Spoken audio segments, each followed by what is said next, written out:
بسم اللہ الرحمن الرحیم۔ السلام علیکم۔ فٹبالستان انٹرنیشنل کے ناظرین، آج ہم پاکستان میں دی بیوٹیفل گیم فٹ بال کی دگرگوں حالت اور ملک بھر میں کلبوں کی رجسٹریشن کے حوالے سے بات کریں گے۔ فٹ بال حلقوں کے لیے بڑی خبر ہے کہ پاکستان فٹ بال فیڈریشن نے اپنے متنازع فیفا کنیکٹ پروگرام کی ناکامی کا اعتراف کر لیا ہے۔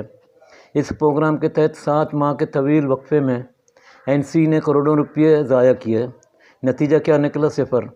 ملک بھر سے صرف 18 خوش قسمت کلبز رجسٹریشن کے لیے مطلوبہ دستاویزات مکمل کر کے NC کے پرچم تلے آ گئے۔ پہلے تو ملک گیر سطح پر فٹ بال کلبوں نے FFF نارملائزیشن کمیٹی کے اس پروگرام کو مسترد کیا تھا اور فٹ بال حلقوں نے بھی اس سلسلے میں خاموشی اختیار کی۔ اس کے باوجود ملک بھر سے 5077 کلبوں نے اس عمل میں حصہ لیا۔ کنیکٹ پروگرام کے سخت شرائط کے تحت صرف 18 کلبوں کو رجسٹریشن مل گئی۔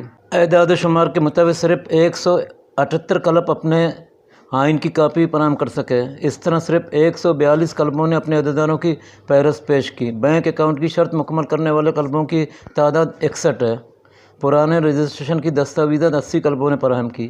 واضح ہے کہ پاکستان فٹ بال فیڈریشن NC نے فٹ بال کلبز کی رجسٹریشن کا عمل گزشتہ سال اگست میں شروع کیا تھا۔ NC کی جانب سے پاکستان جیسے کم تعلیم یافتہ اور پسماندہ ملک میں آن لائن رجسٹریشن کا عمل شروع کرنا از خود ایک سوالیہ نشان تھا۔ فیفا کے 206 ممبران میں سے صرف ایشیا کے درجن بھر ممالک نے اس طریقہ کار کو اپنایا ہے۔ یورپ، لاطینی امریکہ اور افریقہ جیسے فٹ بالنگ جائنٹ نے ابھی تک اس طریقہ کار کو استعمال کرنے کی ضرورت ہی نہیں سمجھی۔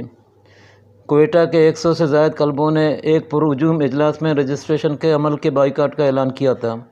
دوسری جانب کراچی کے 2 ڈسٹرکٹ ویسٹ اور ملیر تو ایک قدم آگے نکلے اور اپنے سابقہ طریقہ کار کے مطابق کھلاڑیوں کے ٹرانسفر کا عمل بھی مکمل کیا۔ اس پروگرام کی ناکامی کی سب سے بڑی وجہ یہ تھی کہ NC کے پاس کسی بھی شہر کا ڈیٹا موجود ہی نہیں تھا۔ جو شرائط NC مانگ رہی ہے وہ تو ڈسٹرکٹ میں بھی نہیں ہے۔ کنیکٹ پروگرام کے آفیشلز مختلف پیلے بہانوں سے اپنا وقت گزار رہے ہیں اور پاکستان کی فٹ بال کو تباہی کے دانے پر پہنچا دیا گیا ہے۔ کنیکٹ رجسٹریشن کے نام پر 7 مہینے اور کروڑوں روپے ضائع کر دیے گئے۔ کنیکٹ پروگرام کے تحت NC نے ایک موبائل رجسٹریشن یونٹ قائم کر کے مزید کروڑوں روپے بھی اپنے آفیسرز کی تفریح میں خرچ کیے۔ اس کا جواب NC کے سربراہ ہارون ملک اور اس کی نااہل ٹیم کو دینا ہوگا۔ سنجیدہ فٹ بال حلقوں کے مطابق کنیکٹ رجسٹریشن کی کوئی قانونی حیثیت ہی نہیں، کیوں یہ پاکستان فٹ بال فیڈریشن کے آئین سے متصادم ہے۔ نارملائزیشن کمیٹی کو آئین میں ترمیم کرنے کا کوئی اختیار نہیں۔ یہ ترمیم صرف نئی منتخب کانگریس ممبران ہی کر سکتے ہیں، جو کہ فیفا کی جانب سے نارملائزیشن کمیٹی کے مینڈیٹ میں واضح طور پر لکھا گیا ہے۔ فیفا نے نارملائزیشن کمیٹی کو صرف الیکشن کی ذمہ داری دی ہے، کسی اور امور کی نہیں۔ پاکستان میں فٹ بال کو بچانے کے لیے نارملائزیشن کمیٹی کو راہ راست پر لانا ہوگا۔ فٹ بال حلقوں کا مطالبہ ہے کہ نارملائزیشن کمیٹی ملک میں دی بیوٹیفل گیم فٹ بال کی بہتری کے لیے اپنے وعدے کے مطابق الیکشن روڈ میپ جاری کرے تاکہ ڈسٹرکٹ، صوبائی اور مرکزی الیکشن کا ممکن ہو سکے۔ سابقہ مینول طریقے سے 20 دن میں پورے پاکستان سے ہر کلب اپنا رجسٹریشن کی تصدیق کر سکتا ہے۔ کلب اسکروٹنی کے عمل مکمل کرنے والی ٹیموں کو پاکستان فٹ بال فیڈریشن کے آئین کے مطابق ووٹنگ کا رائٹ دیا جائے تاکہ جلد از جلد الیکشن عمل مکمل کر کے فیڈریشن بحال کی جا سکے۔